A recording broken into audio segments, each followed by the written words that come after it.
Continuing now with our lead story, analyzing last night's debate. Joining us from Washington, Charles Krauthammer. So where am I going wrong, Charles? Well, you're mostly right, which in and of itself is a surprise. And actually his high point was something that you didn't mention, but his reference to Lincoln, that was essentially a play on the Lloyd Benson line. That was essentially him saying, I knew Abe Lincoln. Abe Lincoln was a friend of mine, and you are not Abe Lincoln. I thought that was extremely effective, and it appeared spontaneous. Yeah, it was. But his low point was something that you seem to brush off as something that would only concern the left. When you look at your opponent and you threaten to put your opponent in jail, you have gone way over the line of political decency in this country. That's not Hitler, Stalin. That's banana republic. All right, I disagree. That's what happens in. But let me just. All right. I've got a thought. I'm going to finish it. Go ahead. And that is, we have had 250 years of miraculous transfer of power, done peacefully and consensually. The one thing we don't do is to put people in jail or to execute them. In other countries, your life can be on the line in elections. And we had a long history where you don't even talk about that. The breach of that etiquette of talking about, I'm going to personally order a special prosecutor. Incidentally, the law wouldn't even allow that. But nonetheless, and then you would end up in jail as if he's prejudging it, is something that should never be done, and is another example of Trump lowering the level of our discourse. All right, I disagree, because, number one, he has to play to a certain voter, all right, who does believe that Mrs. Clinton got away with a national security violation that no one else would have gotten away with. And millions and millions of those voters out there. So, yeah, you're right. He can't put anybody in jail if he's president. You can't just sign executive orders where he's incarcerated. But certainly he would have the power to his Justice Department to reopen an investigation that the government deemed to be not credible.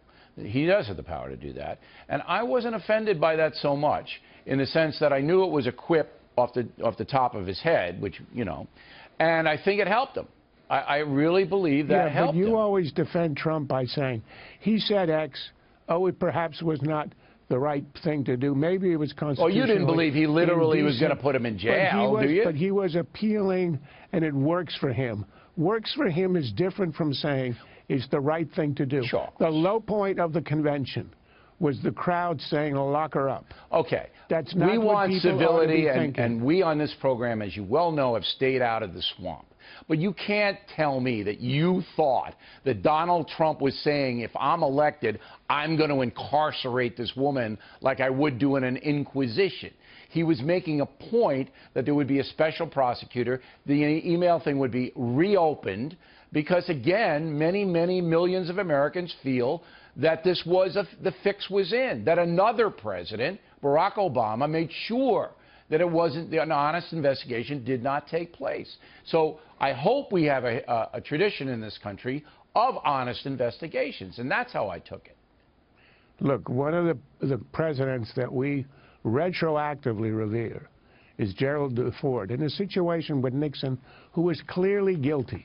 But he understood it would heal the country, and that in America you don't put ex-presidents in jail. It cost him the presidency, which makes it a profile in courage.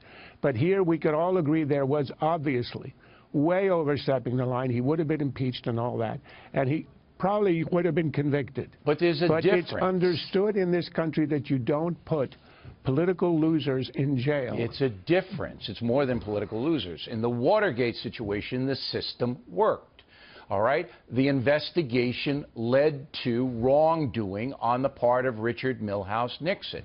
All right? Now, what Ford did, and I support that as a historian, you're absolutely right. He said, it doesn't get us any further as a nation to punish this man. So I'm going to pardon him. But this is different because this investigation, and there's a lot of evidence to point to this, was a fraud. It was a fraud because of politics. So if Trump's going to go in and say, I want an honest investigation, if I'm elected, I'm going to see it happens, I don't think that's a cheap shot thing. It's worse than a cheap shot thing. And you're probably right that it works with his base. And in one sense, you could say, yes, this is allowing justice to go ahead.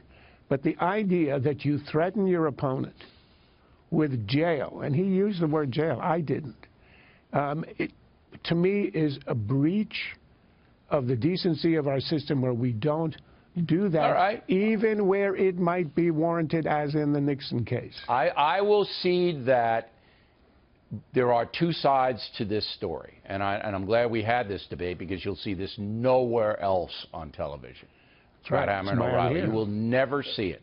But I'm going to stick to my guns. I do not believe that was an honest investigation into Hillary Clinton's emails. And as an American citizen, I do not want the highest levels of our government, the President, the Attorney General, and the FBI, to be in the tank on an investigation of this import.